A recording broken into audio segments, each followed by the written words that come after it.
হাদিসের মধ্যে আসছে, তোমাদেরকে পড়ানো হয়েছে খায়রুকুম মান তাআল্লামাল কুরআন ওয়া আল্লামা, যে তোমাদের মধ্যে সর্বোত্তম, শুধু তোমাদের মধ্যে না, তামাম পৃথিবীর কথা এখানে বলা হয়েছে। তামাম পৃথিবীর মধ্যে সর্বোত্তম তারাই যারা কোরআন শরীফ নিজেরা শিখে এবং অপরকে কি করে শিক্ষা দেয়।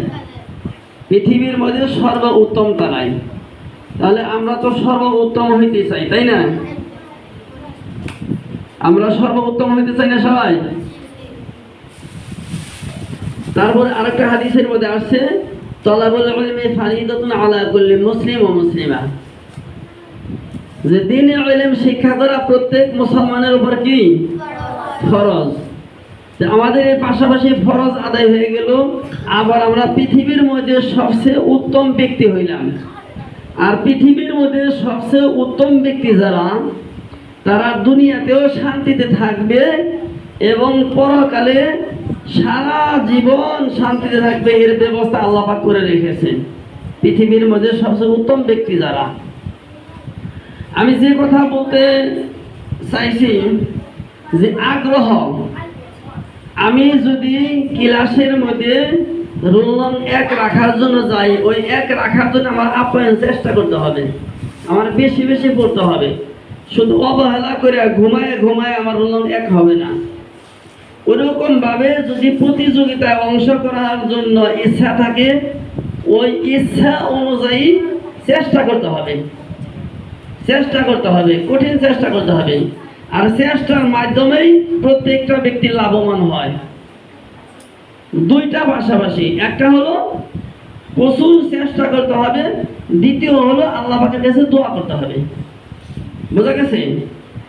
দুইটা যদি পাশাপাশি হয়, চেষ্টা এবং দোয়া, তাহলে ওই ব্যক্তি কামিয়াবি লাভ করবে। ওই ব্যক্তি যে কোনো জায়গায় যাবে, ওই ব্যক্তি সাফল্যময় হবে।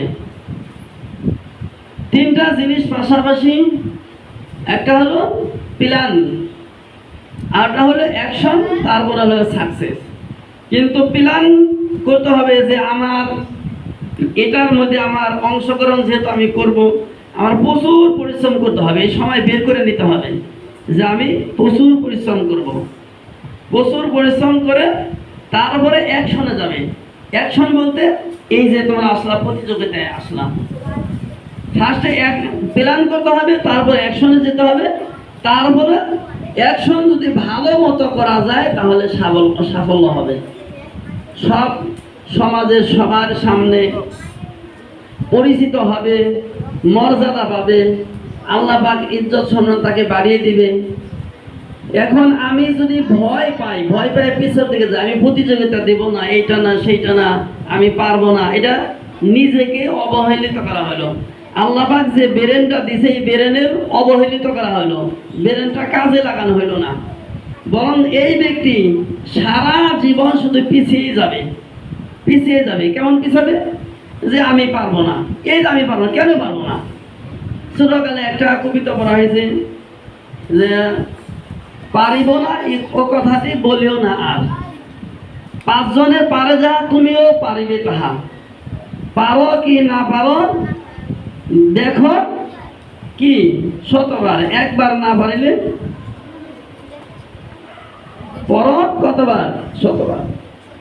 যে একবার তুমি পারলে না, দ্বিতীয়বার পারলে না, 3বার, তোমার জিদ থাকতে হবে, জিদ থাকতে হবে যে আমার পুরস্কার পেতেই হবে, আমার গ্যাজেট হইতে হবে, আমার পারতেই হবে।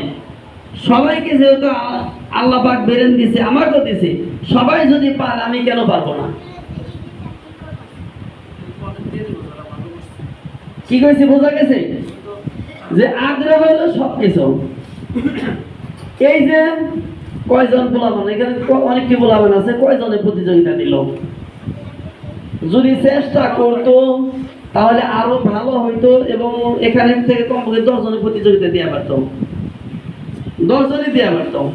আর 10 জনে যদি প্রতিযোগিতা দেয়, তাহলে দেখা যায় যে 10 জনের মধ্যে ফার্স্ট সেকেন্ড থার্ড হলে এরা অন্য জায়গায় যায়ও ভালো রেজাল্ট করবে। আর দেখা গেল যে প্রতিযোগিতায় আছে 3 জন, তাহলে 3 জনের মধ্যে ফার্স্ট সেকেন্ড থার্ড হয়, দেখা গেল যে বনে বাঘ নাই বলে শিয়ালি বাঘ, বাঘের সাথে বাঘ হইলে ওইটা হলে বাঘের পরিচয়।